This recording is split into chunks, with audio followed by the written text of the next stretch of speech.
Where are Kamala Harris's policies? That is the question that we have been asking for the past month now. Every single day, I keep going on to Kamala Harris's website. I'm like, where are policies? Where are policies? And now Fox News, now mainstream media is asking that same exact question. I will play this clip very soon. It is going, it is so exciting, but also we have finally found some answers here. We know where Kamala Harris's policies are. We found them. We have uncovered them. We have unearthed them, and we are going to get into them. And now this is great because, like I've been saying forever, we now have a side by side comparison with hers and President Trump's. So that is very, very exciting. Other things that we're going to talk about today is ironically the Democratic Party is trying to keep RFK Jr.'s name on certain states, and that is just the hypocrisy in its finest. It is absurd. We're also going to talk about Chris Cuomo, and Nicole Shanahan just the other day talking about why they are actually trusting Trump here, why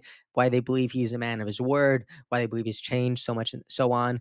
And we're also going to look into this a clip where I believe we see President Trump genuinely genuinely changing from 2016 to now, and how his posture has just developed, how his perspective is just more refined, and why it's more important that he actually brings in key people like RFK Jr., right? And we're also going to talk about this little memo from Meta talking about how essentially the Biden Harris administration has colluded with them to make essentially to flag misinformation, and it is just absurd. We're going to get into all that, but we're going to start with this clip right here from Fox News. Okay, this was uploaded just today, and it is incredible. They are finally asking the right question. They are finally asking the same question that we have been asking for the past month. Here, check this out. With just 70 days to go until the election, the biggest question on everyone's mind is, where are Kamala's policies? The campaign tells us she's flip-flopped on all her previous plans, such as banning fracking and private health insurance. So, where's the new stuff? Well, don't expect to find out anything between now and November because, as Kamala's campaign told Axios, quote, there's not enough time. And that's just What are you talking about? Not enough time. Before that was a good excuse, you were leading up to the DNC, I understand, but now there is no excuse. What are you talking about? You post like 40 times a day. You could post your policies on Twitter. No one's gonna be mad about that. Like, you could do it informally. There is no excuse. People need to know where you stand. Like, come on fine now. with left wing activists. Remember details about Obama's policy leading into his election in 2008? I don't. I think what we remember was the hope message, which in fact did endure. And by the way, she has a shorter runway. Americans start voting early in September in some states.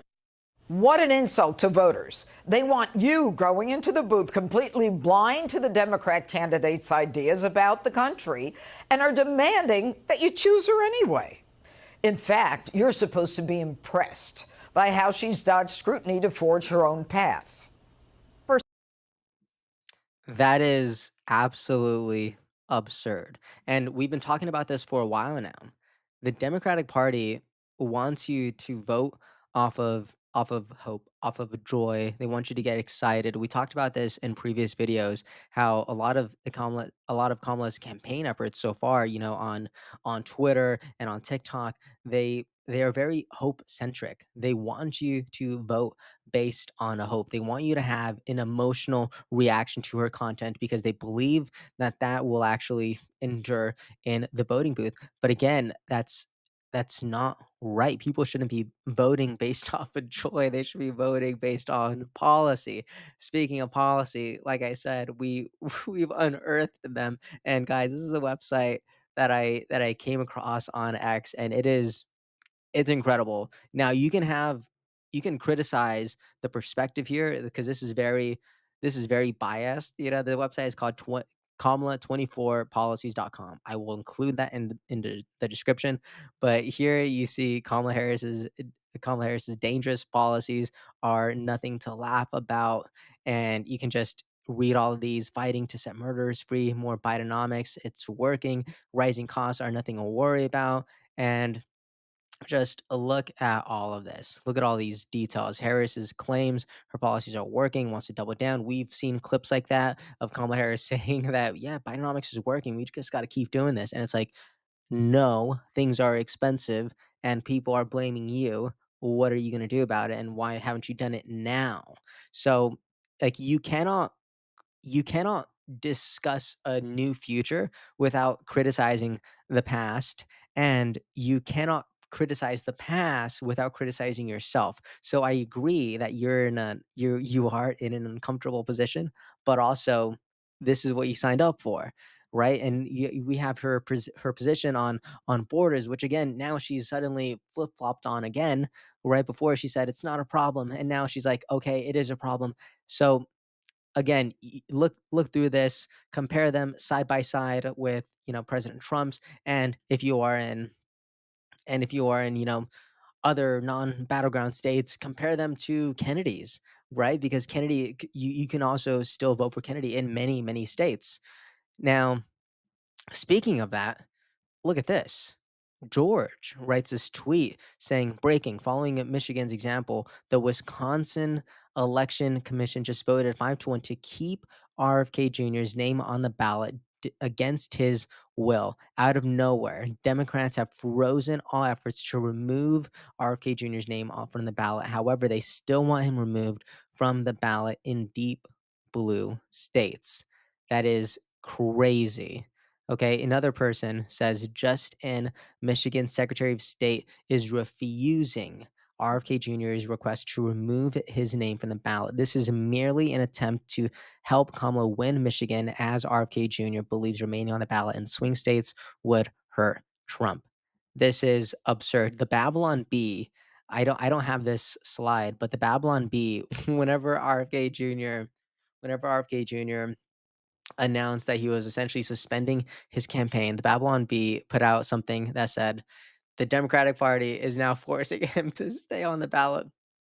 And it was funny, but now this is real. The Democratic Party, who was once trying to remove his name from ballots, now that he has teamed up and joined forces with President Trump, he is they are now trying to keep his name on certain ballots. This is wild. If you're a Democrat, I'd love to know what your thoughts are here. Like I want to know if you justify the party's action.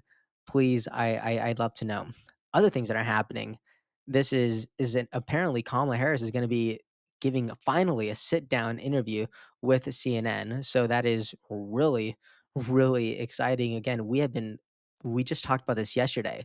People are wanting to see Kamala Harris sit down for a genuine interview, and they want her to talk to the press, and no one's letting her. She doesn't want to, whatever the reason is. But I believe the voters deserve it. I love Link Lauren's perspective here. He says, the fact that it's taken her weeks to get up the courage to do an interview is hilarious to me. I've done 10 interviews in the last week. How is she going to face off Vladimir when she can't even face off friendly journalists? That's a great question. That's a great question. If you're a liberal or you're a Democrat who watches this, I'd love to know what your thought is there. Do you think there's any other alternative reason as to why she hasn't been doing interviews? I can't think of a good reason other than she's nervous, and I believe we're seeing that in her kind of tippy-toeing around the debates. So that's really fascinating. Now, the other thing that I wanted us to talk about is a lot of people are skeptical of pretty much President Trump's character. Here, they've been criticizing him. I know that I see that all the time on my video. A lot of people are like, I just can't vote for him. I just can't vote for him. And again, like I've suggested in many previous videos before, maybe don't vote for him. Vote for his policies. And you know what? I just got another comment the other just this past night on one of my recent videos, and I really adored this comment because someone said, I'm not a fan of Trump. I don't know if I ever have been, but I am a fan of Kennedy. So if Kennedy has told me essentially to vote for Trump, I'm gonna see this as a way to partner and collaborate with Kennedy because I'm essentially voting for Kennedy here. I'm voting for Kennedy through voting for Trump. Right, because if Kennedy, they were very specific in this comment. They said, "I'm in a battleground state, so I'm not gonna." I can't essentially vote for Kennedy, but me voting for Trump is essentially voting for Kennedy because I believe in this future, and I believe that's an excellent way to see it. Okay. Now, this is Chris Cuomo discussing pretty much this topic with Nicole Shanahan. It is a great video. What guarantee do you have of any power over these issues in the administration? And two, why are you, who's known for being a savvy person, so quick to trust that Donald Trump will deliver on what he says? Well, so to answer your second question first, look, where we are right now is we have taken a year. Bobby's been running for over a year. We have crossed this nation. We have talked to Americans. We have met people from all ends of the political spectrum, which is what you should be doing if you are running for a representative office. You should be out 100%. there listening. And our job is to bring that voice to whomever is going to be sincere in their reception to hearing the American public, where they're hurting, what is going on. I mean, farmers are so underrepresented right now. And this is why I brought up some of my criticisms of Kamala Harris's food cap economic policy, right? Or food price capping.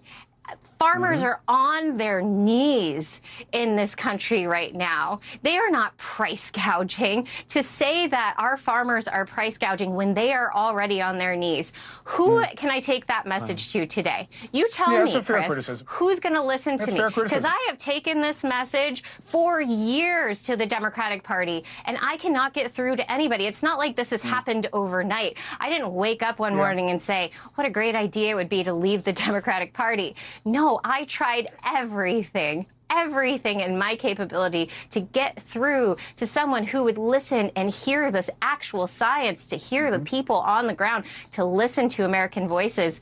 And we've got to judge people by their reactions. We got to judge people by the people around them. And right now, Trump has some really good people around him, and he's more than willing to listen. He wants to listen, understand, verify, and then say, all right, who's going to help me get this done? And Bobby has been right up there next to him being like, I will get this done with you.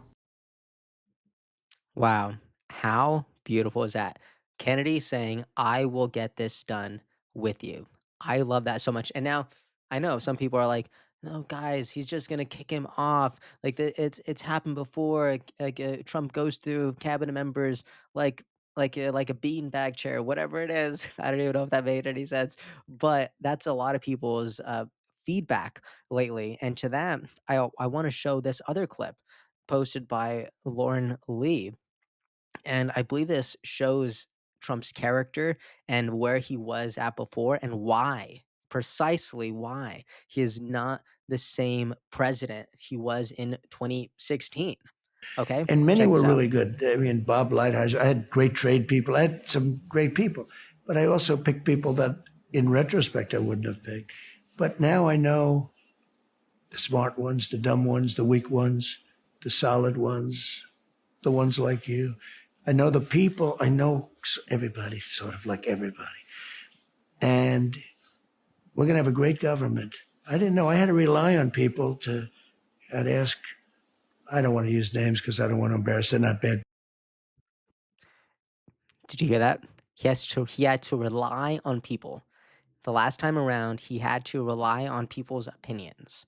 Okay, so if you're criticizing them, the people who were there before will understand that again, Trump was not a lifelong politician. He wasn't a career politician. He just went in someone who was hopeful, trying to fix things. So unfortunately, what that means is that he wasn't able to actually rely on a lifetime of experience saying that person's good, that person's good, that person's good. No.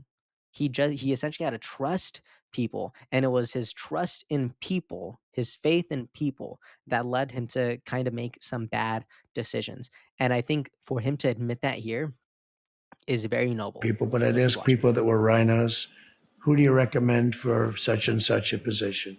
All important positions. And they'd recommend some people that were rhinos or something, or weak or not good.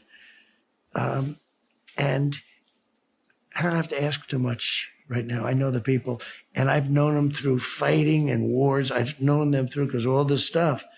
I had great support. Don't forget, I beat Nancy Pelosi. I beat all these people, every one of them.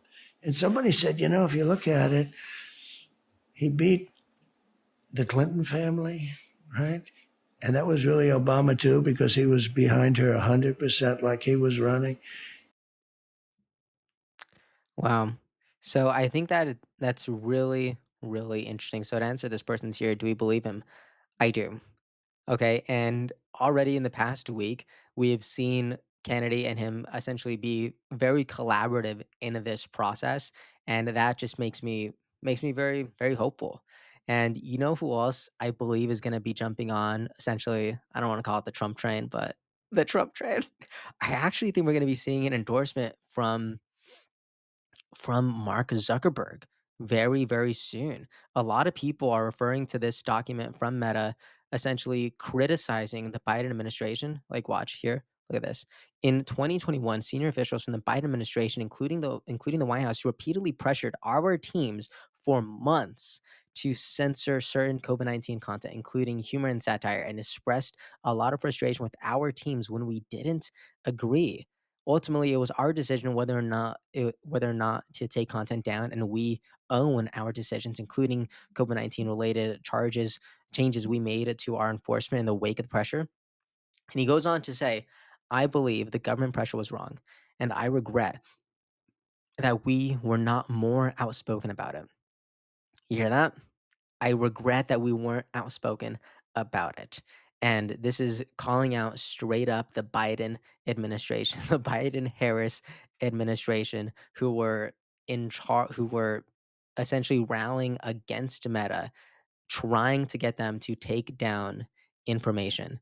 Now, again, it's been a while since COVID and that era, but it should make you uncomfortable that any administration has so much influence that it could take on a private company like Meta and essentially force their hand to remove so much of the cultural conversation happening here. Again, they just said satire content. That is wild. Charlie Kirk also made an interesting analysis here. Charlie Kirk said, Mark Zuckerberg has access to billions of data points of the American public. A very plausible conclusion to draw from his letter to the House Judiciary Committee is that he is seeing macro data and trends and is getting ahead of what he knows is coming in November. What he knows is coming in November. Could that be possible? Could that be part of his intention behind what he wrote? Very well, very well. And he goes on to say, therefore, this was not so much a genuine regret as it was a pragmatic business decision. Okay, you can say that there's an argument for that, but for right now, this kind of makes me excited. I love to see kind of big tech almost pushing back here. I like to see this version of Mark Zuckerberg.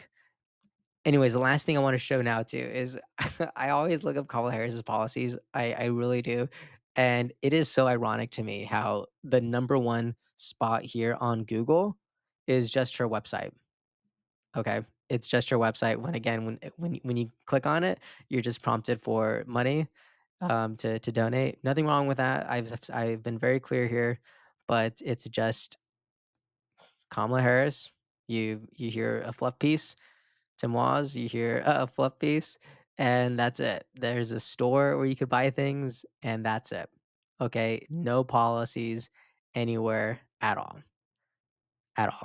So anyways, that is all I have. I'd love to know where you are today. Again, I'm gonna share all of these in the description, but let me know what you think about all this. Let me know what you think about Kamala Harris's policies, right? I know these aren't on her website, but she has said all these things and they are interesting. If you don't like me talking about it, um, take it with Kamala Harris because if she had policies on her website, we would be talking about that instead. And again, go over, do a side by side comparison.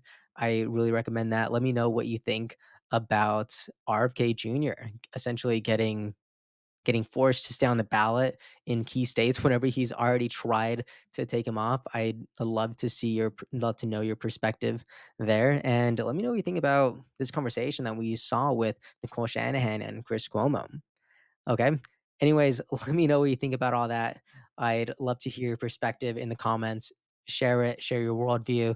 I'll be in the comment section for many hours today, and I will see you all next time. And hope you all have a good day. Hey everyone, thank you so much for watching and listening. I appreciate your time so much, and I really hope you enjoyed this episode. If you'd like to support what we're building here, please like and subscribe. It means a lot and it really helps us out. And if you want to see even more content from me, make sure to follow me on Instagram. I'm going to be sharing a lot more on there.